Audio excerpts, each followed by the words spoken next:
काफ़ी दिन से मैं वीडियो एडिटिंग और फोटो एडिटिंग के लिए लैपटॉप लेने की सोच रहा था। इसके लिए मैंने YouTube पर सारे वीडियोस और आर्टिकल्स को छान मारा जो कि बेस्ट वीडियो एडिटिंग लैपटॉप के बारे में थे। तो क्या मेरा डिसीजन सही निकला या फिर मैं इसे लेकर पछता रहा हूँ? इस वीडियो को पूरा देखने के बाद आपको पता चल जाएगा। अगर आप भी वीडियो एडिटिंग के लिए लैपटॉप लेने की सोच रहे हो तो इस वीडियो से काफ़ी हेल्प मिलेगी आपको। इससे पहले मैं यूज़ कर रहा था अपना पीसी जिसके अंदर था Intel i5, 16 GB रैम और NVIDIA GTX 6050 ग्राफिक्स कार्ड जो काफ़ी अमेजिंगली वर्क कर रहा था। लेकिन उसके अंदर एक प्रॉब्लम थी, वो बेचारा एक कोने में पड़ा रहता था और उसे मैं कहीं और नहीं ले जा सकता था। इसलिए मैंने इस लैपटॉप को बाय करने की सोची। ये वीडियो इस लैपटॉप का फुल रिव्यू होने वाला है, तो इसके अंदर क्या क्या खासियत है और साथ ही साथ इसके अंदर क्या क्या कमियां हैं मैं बिल्कुल ऑनेस्टली बताऊंगा। तो आपको पता चल जाएगा कि ये लैपटॉप किसको लेना चाहिए और किसको नहीं। और अगर आप डिसाइड करते हो इस लैपटॉप को बाय करने के लिए तो इसका लिंक मैंने डिस्क्रिप्शन में दे दिया है। यहाँ से आप इसका लेटेस्ट प्राइस भी चेक कर सकते हो और वो मेरा एक एफिलिएट लिंक है। अगर आप वहाँ से बाय करते हो तो मुझे कुछ हेल्प मिलेगी। तो सबसे पहले तो हम बात कर लेते हैं इसके स्पेसिफिकेशन के बारे में। तो सबसे पहले आपको बता दें कि ये है Asus ROG Strix G17। इसके अंदर है Ryzen 7 6800H प्रोसेसर जो कि लेटेस्ट प्रोसेसर है। तो ये एडवांस है, ये नेक्स्ट लेवल प्रोसेसर है, तो इसमें आपको परफॉर्मेंस बहुत ही अमेजिंग मिलेगी। अब बात कर लेते हैं इसकी रैम की। तो इसके अंदर है DDR5 16 GB रैम जो कि एक्सपेंडेबल है अप टू 32 GB। आप अप टू 32 GB इसको एक्सपेंड कर सकते हैं अगर आप चाहते हैं तो। लेकिन वीडियो एडिटिंग या गेमिंग के लिए 16 GB इज इनफ और सफिशिएंट है। लेकिन आप बहुत ही ज़्यादा हाई एंड काम करते हैं तो इन दैट केस आप इसको 32 GB तक एक्सपेंड कर सकते हैं। और इसके अंदर है NVIDIA का RTX 3050 ग्राफिक्स कार्ड जो कि बहुत इंपॉर्टेंट है if you are playing games, watching movies, videos and specifically for the video editing. Video editing का कोई भी सॉफ्टवेयर है विदाउट ग्राफिक्स कार्ड के नहीं चलता है। विदाउट ग्राफिक्स कार्ड आपको परफॉर्मेंस नहीं मिलेगी। जो रेंडरिंग टाइम है वो बहुत लंबा हो जाता है, समटाइम्स तो 10 घंटे 12 घंटे यूं भी लग जाते हैं। But if you have the dedicated graphics card like in this case जो कि RTX ग्राफिक्स कार्ड है 3050 और NVIDIA का काफ़ी अमेजिंग है। अब बात कर लेते हैं इसकी स्टोरेज की। जो स्टोरेज है वो इसके अंदर है 512 की NVMe SSD। तो ये जो SSD है काफ़ी फास्ट होती है compare to other SSD, normal SSD, but storage काफ़ी कम है 512। If you are planning to buy this for gaming purpose तब आपके लिए ये जो स्टोरेज है बहुत कम मिलेगी। हो सके तो आप 1 TB वाला वर्जन ले सकते हैं जो कि इससे काफ़ी महंगा है अगर आप चाहते हैं, या फिर आप बाद में भी इसको एक्सपैंड कर सकते हैं क्योंकि गेम आजकल जो आ रही हैं वो 120 GB के आसपास गेम्स आ रही हैं। तो उसके लिए आपको ये बात ध्यान में रखनी होगी कि इसके अंदर स्टोरेज कम है तो आप ज़्यादा गेम इंस्टॉल नहीं कर पाएंगे। ठीक है, अब बात कर लेते हैं इसकी लुक्स की। तो लुक्स के बारे में ये है नेक्स्ट लेवल। ये बिल्कुल टॉप लेवल का डिज़ाइन है। इसकी लुक काफ़ी अमेजिंग है, specially if you love gaming और if you love RGB lighting. अगर आप एक यूट्यूबर हैं और कंटेंट क्रिएटर हैं तो RGB लाइट्स आपको बहुत अमेजिंग लगेंगी क्योंकि आप अपने स्टूडियो में रख सकते हैं। और इसमें कीबोर्ड हैं वो भी बैकलिट हैं RGB से 4 जोन में, प्लस में इसके नीचे भी एक स्ट्रिप दी है जो कि बहुत अमेजिंग लगती है। आप इसको इनके आर्मरी क्रिएट सॉफ्टवेयर के अंदर जाके इसको कस्टमाइज भी कर सकते हैं। डिफरेंट इफेक्ट्स और प्रीसेट्स इसके अंदर अवेलेबल है। प्लस आप इसको ऑफ भी कर सकते हैं, लाइट को कम ज़्यादा भी कर सकते हैं।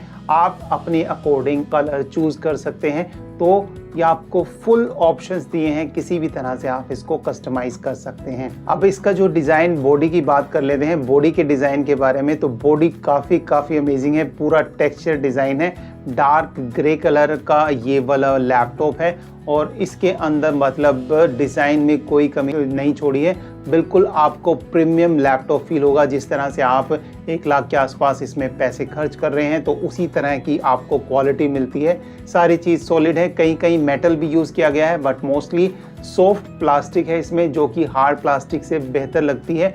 और बिल्कुल आपको ऐसा फील होता है कि जैसे कि ये एक मेटल की बॉडी है।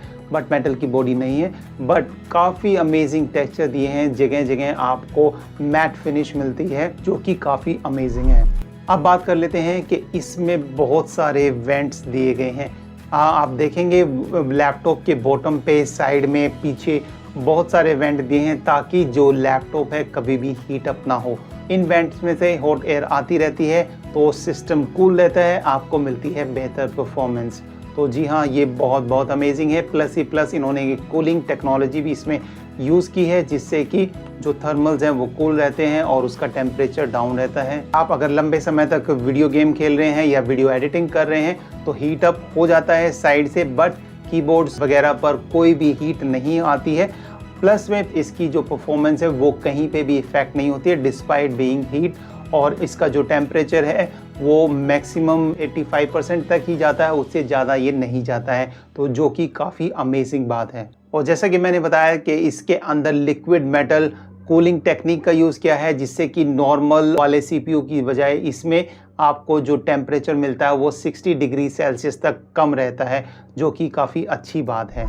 ऑलराइट, तो अब बात कर लेते हैं इसकी हिंज की। हिंज काफ़ी अच्छा दिया है, मजबूत है, प्लस में काफ़ी अच्छी बैलेंसिंग है। आप एक उंगली से इसको ओपन या क्लोज कर सकते हैं। अगर आपका एक हाथ कहीं पर बिजी है तो एक हाथ से आप इसको ओपन या क्लोज कर सकते हैं, तो जो नीचे का हिस्सा है वो नहीं उठता है। रीज़न बीइंग कि इसके अंदर काफ़ी वेट है। जैसा कि आपको पता है कि ये 2.5 किलो के आसपास है, तो काफ़ी वजन है इसके अंदर। 2.5 किलो का हाथ है तो आसानी से नहीं उठता, जो इसको उठाता है वो उठ जाता है। ओके, जोक्स अपार्ट, काफ़ी अच्छा इसका बैलेंसिंग है, रीज़न बीइंग क्योंकि वेट है। अब बात कर लेते हैं इसकी ग्रिप्स की। तो बॉटम के अंदर इसमें रबर के काफ़ी सारे पैड दिए हैं, ये देख सकते हैं आप, काफ़ी बड़े बड़े पैड दिए हैं। तो उससे क्या होता है कि उससे एक ग्रिप रहती है और ये टेबल वगैरह पर या फिर किसी स्लिपरी सरफेस पर भी आसानी से स्लिप नहीं होता है, तो वो टेंशन आप भूल जाओ। अब बात कर लेते हैं इसके कीबोर्ड की। तो कीबोर्ड इसके अंदर फुल साइज़ का कीबोर्ड मिलता है विद नम पैड। अगर आप टाइपिंग वर्क करते हो, ऑफिस वर्क करते हो, प्लस में अगर आप वीडियो एडिटिंग वगैरह करते हो तो ये नम पैड आपके काफ़ी काम आता है, क्योंकि इसके अंदर कुछ शॉर्टकट कीज़ भी होती हैं लैपटॉप के अंदर जो कि आपको नॉर्मल कीबोर्ड होता है उसके अंदर आपको नहीं मिलती हैं। तो इसका काफ़ी अच्छा बेनिफिट है।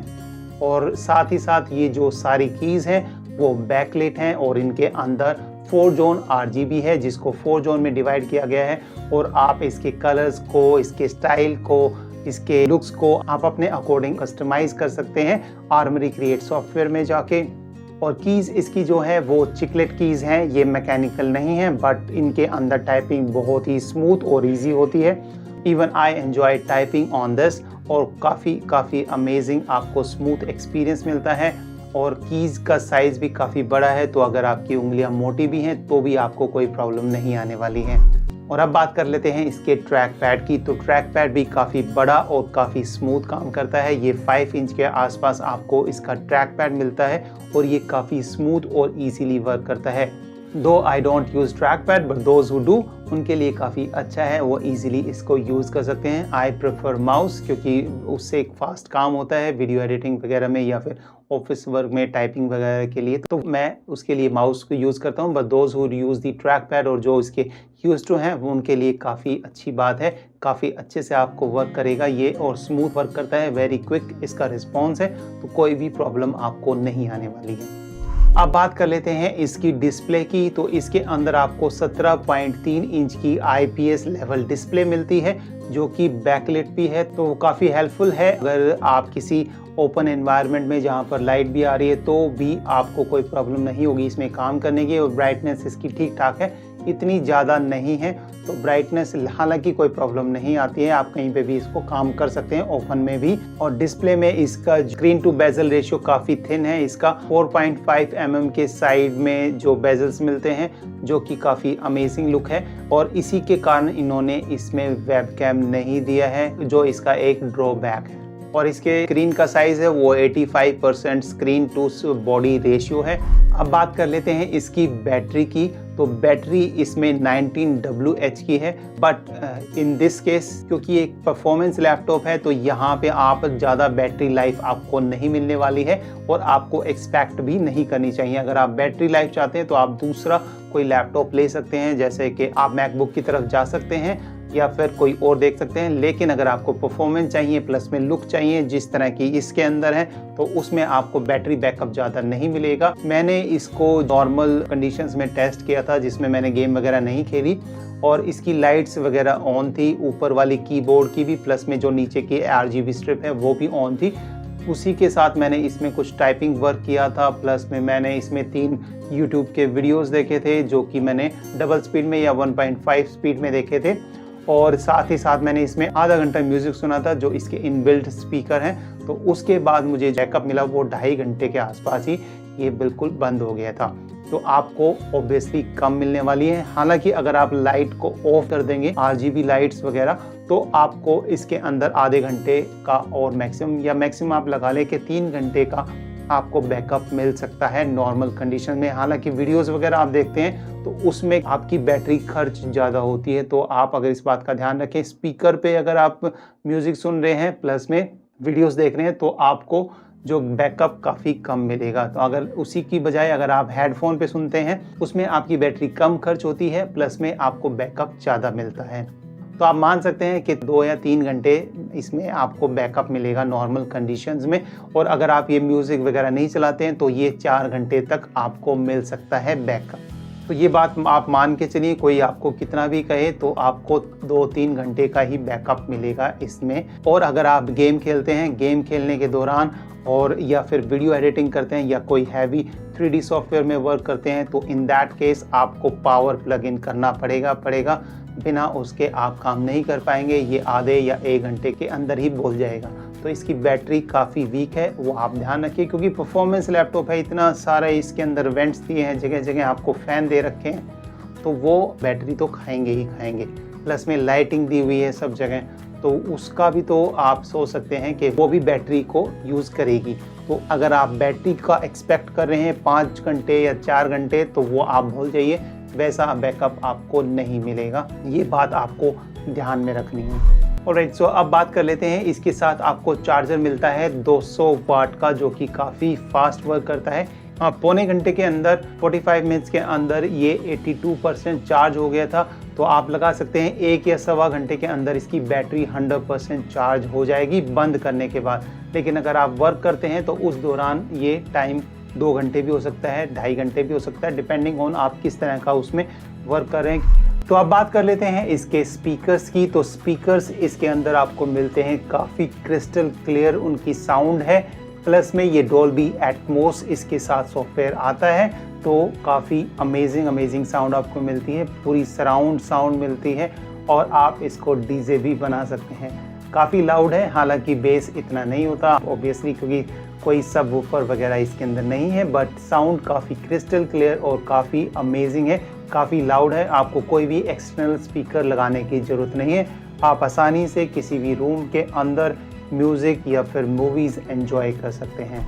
तो अब बात कर लेते हैं इसकी परफॉर्मेंस की। तो जो भी गेम मैंने इसके अंदर खेले हैं उनके बारे में मैं आपको बता दूं, तो मैं ज़्यादातर गेम के लिए मैंने ये नहीं लिया है स्पेशली, मैंने ये स्पेशली लिया है वीडियो एडिटिंग के लिए, तो मैं ज़्यादातर उसी की बात करूँगा। बट स्टिल मैंने इसमें गेम इंस्टॉल करके देखी, प्ले करके। तो इसके लिए लिया था मैंने Xbox का गेम पास, जो कि आपको इसके साथ फ्री मिलता है 1 मंथ के लिए। तो 1 मंथ के लिए आप उसको यूज़ कर सकते हैं। तो उसी के दौरान मैंने इसके अंदर कुछ गेम्स डाली थी। पहली जो गेम मैंने डाली थी वो थी फोर्जा 4। तो वो एक कार रेसिंग वाली गेम है, तो उसमें काफ़ी अच्छी परफॉर्मेंस मिली मेरे को, काफ़ी ग्राफिक्स काफ़ी अच्छे और स्मूथ लग रहे थे। और उसमें जो मैंने फ्रेम रेट नोट किया था वो 120 FPS मैक्सिमम मुझे मिला था, उससे ज़्यादा भी जा रहा था, but maximum on an average 120 FPS उसमें मेरे को मिला था। फिर उसके बाद मैंने डाली थी ज़ॉम्बी आर्मी ऑफ डेड 4, तो वो मैंने इसमें इंस्टॉल की थी। उसके ग्राफिक्स अमेजिंग हैं, बहुत अमेजिंग क्वालिटी आई मेरे को, और कहीं पे भी कोई लैग या कोई इशू किसी भी तरह का नहीं था। उसमें भी मेरे को 120 FPS के आसपास इसमें फ्रेम रेट मुझे मिले। तो गेम की परफॉर्मेंस काफ़ी अच्छी है, और इसके अलावा बच्चों ने मेरे माइनक्राफ्ट वगैरह वो खेली थी, तो उनको भी कोई इस तरह की इशू नहीं आती। माइनक्राफ्ट वगैरह में तो वैसे भी कोई खास रिक्वायरमेंट नहीं है। हाँ, GTA 4 भी मैंने इसके अंदर डाली थी और GTA 4 में भी ग्राफिक्स वगैरह मुझे काफ़ी अच्छे मिले, कहीं पे भी कोई भी किसी तरह का लैग नहीं मिला था। बाकी I am not a gamer, तो मैं इसके बारे में आपको ज़्यादा नहीं बता सकता हूँ। बाकी आप ले सकते हैं इसको, कोई प्रॉब्लम नहीं आएगी। कोई भी गेम है आप उसको काफ़ी अच्छी क्वालिटी में परफॉर्मेंस के साथ खेल सकते हैं। और जो ऑब्वियसली है गेम प्ले के दौरान ये हीट हो जाता है, बट आपको परफॉर्मेंस में कमी नहीं मिलेगी। टेम्परेचर 85% से ज़्यादा CPU का नहीं जाता है, और जैसे ही टेम्परेचर बढ़ता है तो ऑटोमेटिकली फ़ैन इसके ऑन हो जाते हैं, जो कि इसको कूल डाउन कर देते हैं। और अब बात कर लेते हैं वीडियो एडिटिंग की। तो वीडियो एडिटिंग में मैंने इसमें 4K फुटेज को एडिट किया था, तो काफ़ी स्मूथ थी, कोई भी प्रॉब्लम नहीं थी। प्लस में मैंने उस पर कलर ग्रेडिंग अप्लाई की, कुछ इफेक्ट्स, और प्लस में सीमलेस ट्रांजिशंस को भी मैंने इसमें यूज़ किया, तो भी कोई प्रॉब्लम नहीं थी।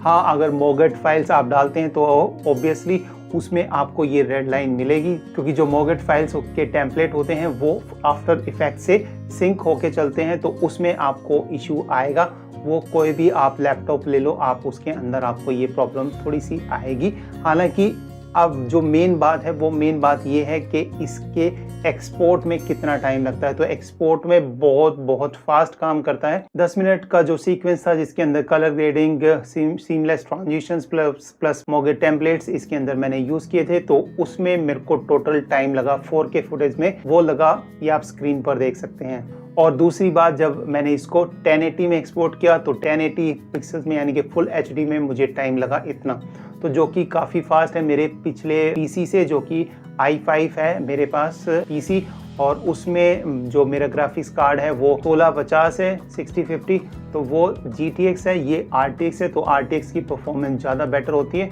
और ये ऑब्वियसली सीरीज भी ज़्यादा है, तो इसलिए आपको रेंडरिंग टाइम कम मिलेगा। तो जितनी ज़्यादा सीरीज होगी ग्राफिक्स कार्ड की, तो उतना ही आपका रेंडरिंग टाइम कम मिलेगा। तो मेन बात यही है। और हाँ, अगर आप टर्बो बूस्ट का बटन ऑन कर देंगे तो उसके बाद ये टाइम काफ़ी और घट जाएगा, तो आप उसका भी यूज़ कर सकते हैं। इसमें एक शॉर्टकट की दी है, उसी के साथ आपको टर्बो बूस्ट में चले जाता है, और उसके बाद आपको और भी कम रेंडरिंग टाइम देखने को मिलता है। तो अब अगर मैं बात कहूँ वीडियो एडिटिंग की, तो अमेजिंग एक्सपीरियंस है, किसी भी तरह का कोई भी लैग नहीं है। 4K फुटेज भी आप आसानी से इसमें यूज़ कर सकते हो। फोटोशॉप में भी मैंने एडिटिंग की, तो वो भी कोई प्रॉब्लम नहीं आती है। किसी भी तरह का कोई भी काम आप इसके अंदर यूज़ कर सकते हैं। मैंने 3D का कोई काम नहीं किया, क्योंकि 3D का मेरा कोई वर्क नहीं है, तो वो मैंने टेस्ट नहीं किया है। बट काफ़ी अच्छा लैपटॉप है, आप बेझिझक होकर इस प्राइस पॉइंट में ले सकते हैं। लेकिन होप आपको और ज़्यादा हैवी चाहिए और कम रेंडरिंग टाइम चाहिए, तो आप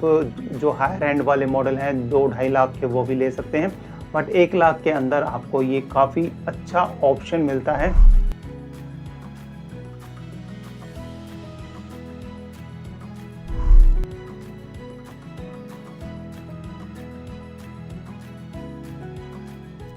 ऑलराइट, सो अब बात कर लेते हैं इसके कॉन्स की। तो इसमें क्या क्या प्रॉब्लम है वो मैं आपको बता देता हूँ। अभी तक तो मैंने इसकी खासियत आपको सारी बताई थी। सबसे पहले जो इसके अंदर प्रॉब्लम है वो है कि ये बहुत ही हैवी है। इसका वजन 2.5 kg है, 2.5 किलो का है, तो 2.5 किलो का हाथ आप समझ सकते हैं काफ़ी हैवी होता है। तो अगर आप इसको एडिटिंग के लिए या फिर गेम प्ले के लिए ले रहे हैं तो आप आसानी से ले सकते हैं। लेकिन अगर आपका काम ट्रैवल का है, आप चाहते हैं कि इसको इजीली ट्रैवल पे ले जा सकें, या तो वो थोड़ा सा आपको ध्यान रखना होगा, क्योंकि वेट है तो आपको थोड़ा सा अभी यूज टू होने में प्रॉब्लम आ सकती है, तो आप इस बात का ध्यान रख सकते हैं। तो ट्रैवल के लिए नहीं है, लेकिन अगर आप घर पे एडिटिंग करनी है या फिर ऑफिस में करनी है तो कैरी करने के लिए थोड़ा सा आपको प्रॉब्लम होगी शुरुआत में। बैग भी आपको इसके लिए थोड़ा सा हैवी लेना पड़ेगा। इसके साथ कोई भी बैग नहीं आता है, ये आपने अनबॉक्सिंग में देख ही लिया होगा, बॉक्स के अंदर वो कुछ नहीं देते हैं। अब बात कर लेते हैं इसके दूसरी प्रॉब्लम की। तो दूसरी जो इसके अंदर प्रॉब्लम है वो ये है कि इसके अंदर आपको बैटरी बैकअप ज़्यादा नहीं मिलता है। जैसा कि मैंने बताया है, नॉर्मल वर्क में 2 से 2.5 घंटे ही इसमें आपको बैकअप मिलेगा। बैटरी ज़्यादा जल्दी चली जाती है, क्योंकि ये परफॉर्मेंस लैपटॉप है तो इतना होना लाजमी है। तो अगर आप इसको मैकबुक की तरह कंपेयर कर रहे हैं 4-5 घंटे का बैकअप, तो वो आपको इसमें नहीं मिलने वाला है। तीसरी इसकी सबसे बड़ी प्रॉब्लम वो है कि इसके अंदर वेबकैम नहीं है। जी हाँ, वेबकैम बेशक घटिया क्वालिटी होती है, बट वेबकैम साथ में होता है तो आपको कोई वीडियो कॉल वगैरह करनी है। हालांकि इतना यूज़ नहीं होता है, मोस्ट ऑफ द लोग उसकी क्वालिटी बेकार होती है तो एक्सटर्नल वो परचेज करते ही करते हैं। बट स्टिल अगर आपको ये लगता है कि हाँ ये मीटिंग वगैरह के लिए बच्चे क्लास लेते हैं तो उसके लिए आपको वेबकैम होना ज़रूरी है। वेबकैम इसके अंदर नहीं आता है तो ये इसका ड्रॉबैक है। इन्होंने साथ में भी कोई वेबकैम नहीं दिया है।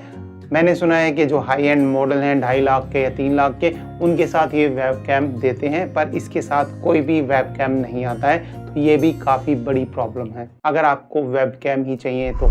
नेक्स्ट जो इसकी प्रॉब्लम है वो ये है कि इसके अंदर जो स्टोरेज है वो काफ़ी कम है। 512 GB काफ़ी कम है कंपेयर टू 1 TB। ऑब्वियसली अगर आप स्पेशली गेम के लिए इसको ले रहे हैं तो आप 1 TB वाला मॉडल ले सकते हैं, या फिर इसको आप बाद में एक्सपैंड भी कर सकते हैं, तो वो इजीली हो जाता है।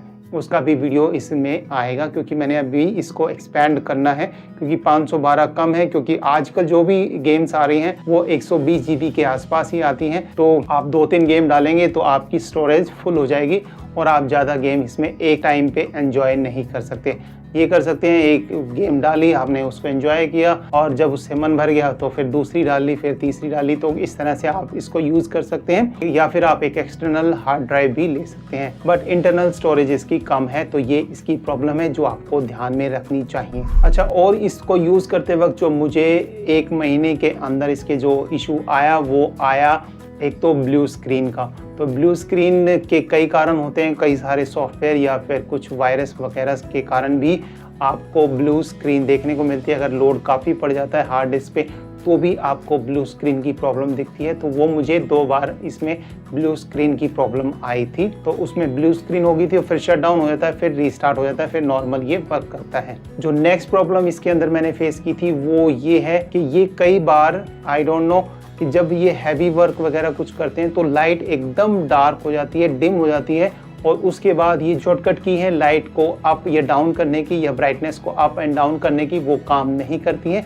तो उस टाइम कुछ भी काम नहीं करता, उस टाइम आपको सिर्फ एक बार रीस्टार्ट करना पड़ेगा। तो ये प्रॉब्लम मुझे फेस हुई 2 बार। हालांकि क्यों हुई ये हो सकता है इस यूनिट में कोई इशू है या फिर कुछ और कोई प्रॉब्लम है, तो ये प्रॉब्लम आपको ध्यान रखनी, ये इशू आपको भी हो सकता है। हालांकि इतनी बड़ी प्रॉब्लम नहीं है, काम करते करते कई बार ऐसी प्रॉब्लम आ जाती है, बट उसके बाद ये प्रॉब्लम मुझे सिर्फ 2 ही बार आई, तो कोई ज़्यादा इशू नहीं है एटलीस्ट मेरे लिए। अगर आपके लिए इशू है तो आप इसको ध्यान में रखिए, ऐसा हो सकता है। ऑलराइट, सो अब बात कर लेते हैं इसके कंक्लूजन की। तो कंक्लूजन में मैं आपको बता दूं कि 1 लाख की रेंज में अगर आप लैपटॉप देख रहे हैं और बेस्ट गेमिंग लैपटॉप या फिर बेस्ट वीडियो एडिटिंग के लिए या फिर कंटेंट क्रिएशन के लिए, तो लुक नो फर्दर, आंख बंद करके you can go for this. बहुत ही amazing look wise, performance wise और इवन फॉर दी बजट काफ़ी अच्छा लैपटॉप है। ये लैपटॉप लेने के बाद आपको किसी भी तरह का रिग्रेट नहीं होगा, I can guarantee that. Besides that, अगर आप ट्रैवल ज़्यादा करते हैं और ट्रैवलिंग के दौरान आपको कंटेंट क्रिएशन के लिए चाहिए, तो इन दैट केस आपको 2 चीज़ें ध्यान में रखनी होगी। 1 नंबर, ये बल्कि इन साइज़ है, काफ़ी हैवी है, 2.5 किलो इसका वजन है जैसा कि मैंने बताया। प्लस में दूसरी बात इसकी, ये आपको बैटरी बैकअप आपको कम मिलता है, तो जहाँ पर चार्जिंग पोर्ट नहीं है वहाँ आपको प्रॉब्लम हो सकती है। हालांकि इसको आप मोबाइल के चार्जर से भी चार्ज कर सकते हैं, बट वो उतना बैकअप नहीं मिलेगा। कंसीडरिंग ये एक परफॉर्मेंस लैपटॉप है तो बैटरी लाइफ आप इतनी एक्सपेक्ट नहीं कर सकते हैं। तो अगर आपका जो छोटा मोटा काम है, यानी कि लिखने वगैरह का या टाइपिंग वगैरह का या फिर ब्लॉगिंग वगैरह का, ब्लॉग नॉट व्लॉग, अगर वीडियो एडिटिंग करते हैं तो आपको ये चाहिए और इससे आपको काफ़ी अच्छी परफॉर्मेंस मिलेगी। लेकिन अगर आप सिर्फ ब्लॉगिंग वगैरह करते हैं, टाइपिंग वगैरह का काम है, तो इन दैट केस आप किसी और लैपटॉप की तरफ देख सकते हैं। तो ये लैपटॉप उनके लिए है जिनको चाहिए परफॉर्मेंस प्लस अमेजिंग लुक। तो अगर आपको ये चाहिए तो इसका लिंक मैंने डिस्क्रिप्शन में दे दिया है, आप वहां से जाकर खरीद सकते हैं। और अगर आप इस वीडियो में दिए गए लिंक से खरीदेंगे तो इससे मुझे कुछ हेल्प मिलेगी।